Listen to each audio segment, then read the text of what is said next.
Hey everybody, G Bear with another episode of Homesteading the Desert here on April 18th, 2018. You're looking at my trailer load that I brought up with me. I got my microwave and my range and my file cabinet and a couple of office chairs. I also threw on my combination milling machine, metal lathe, and my heavy-duty Craftsman drill press.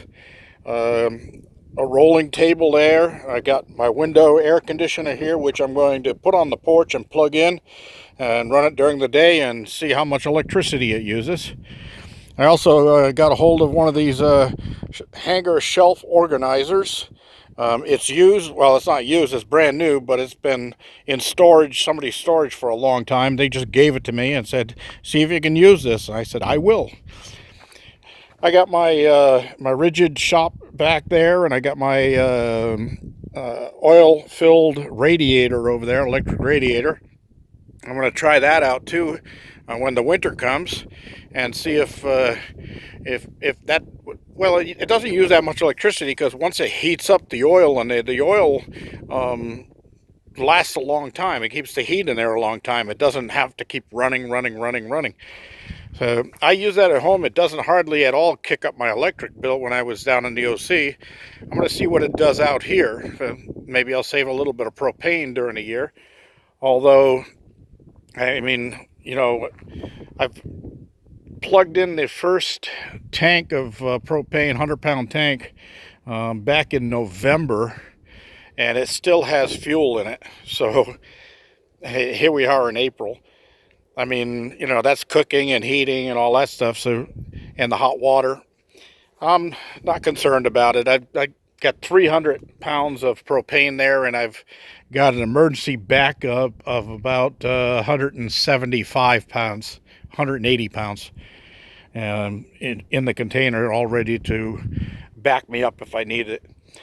Anyway, that's where we're standing right now. Also, here inside the van,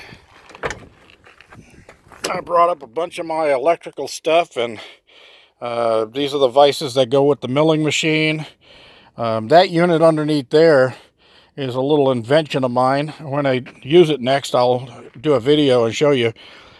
I made that unit so that one man can install an above stove or over the stove microwave.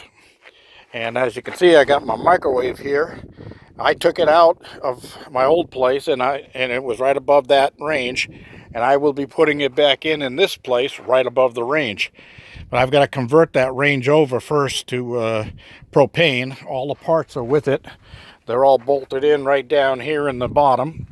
And the instructions I took off of they were taped on the back. I took them off and put them inside the oven so they wouldn't blow away when I was driving up here. But I got all this stuff I brought up too, and a bunch of screen here. If I decide to screen the porch in to keep the bugs away during the summertime, I've got a big roll of 6-foot long screen there. There's probably 6 foot by 50 foot left on that roll. All right, let's move around the other side of the van. I already took the stuff out of the front seat and moved that inside because most of that was food and clothing. But I got boxes of stuff here. I brought my walkout. So all my computer and desk stuff. This is all locksmith stuff. Of course, my lock machine. I got a little lamp there that's going to go in my bedroom add-on. That's going to be my table lamp with a LED bulb in there. And not all LEDs are created equal, and you'll see that video if you go back through my videos on LED bulbs. For some reason, that's a GE bulb, and I can use that one for either 120 volts or 12 volts DC. It'll work for both voltages. So not all LEDs will do that, and if you watch my video, not all LEDs are created equal. You'll see that I try different bulbs and put different voltages in, and those GE bulbs are the ones that I always keep around in everything I've got, and they don't use hardly any electricity.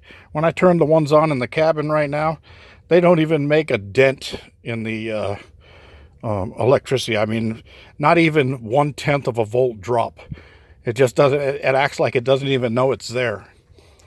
Anyway, I got that part done. And my sunions over here, I gave them a little bit of water, and they're doing fine. And I don't have to get all the way over there. Over here, my cloud potatoes, I think these might be those invasion of the body snatcher pods or something, because look at this thing go.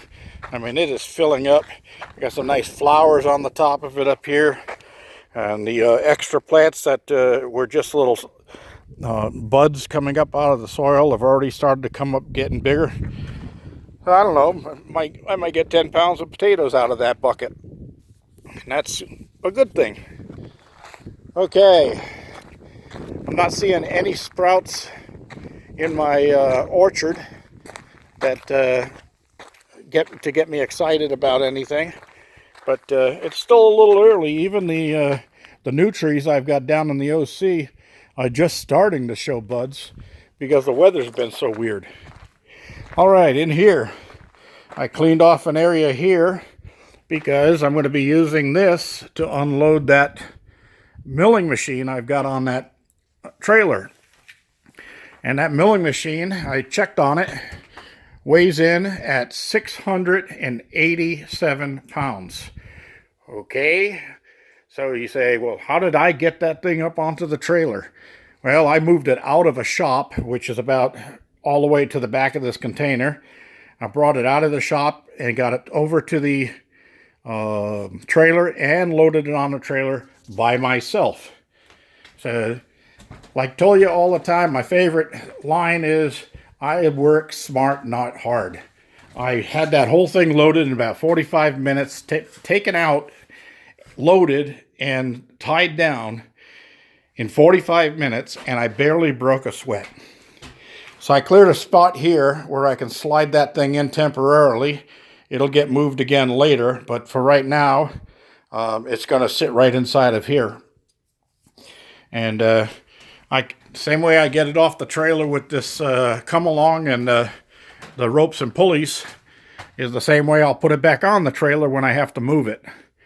And I also have a little 4x4 trailer over there that it hooks up onto my ATV, and I can just back that thing actually right inside of here, lift the thing up enough to put the trailer underneath it, set it down on that trailer, and then back it right into the next container when I'm ready to put it in there.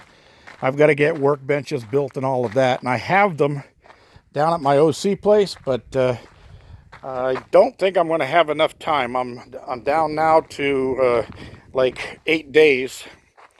I've got to be out of there, so it's going to be up here today, unload, back down, pick up another load, come back up again, unload it, go down the next day, and so forth, so on, until I get everything moved. I do have an offer of a place to store some stuff in the OC if I need to get it out and I don't have time to haul it up, and I can take my time going back after it. So I might do that. All right, you can see that the wind has calmed down here. Turbine's not moving. It was humming a little while ago, but it's calmed down now. And I'm going to get this stuff unloaded so that I can spend the rest of the afternoon relaxing.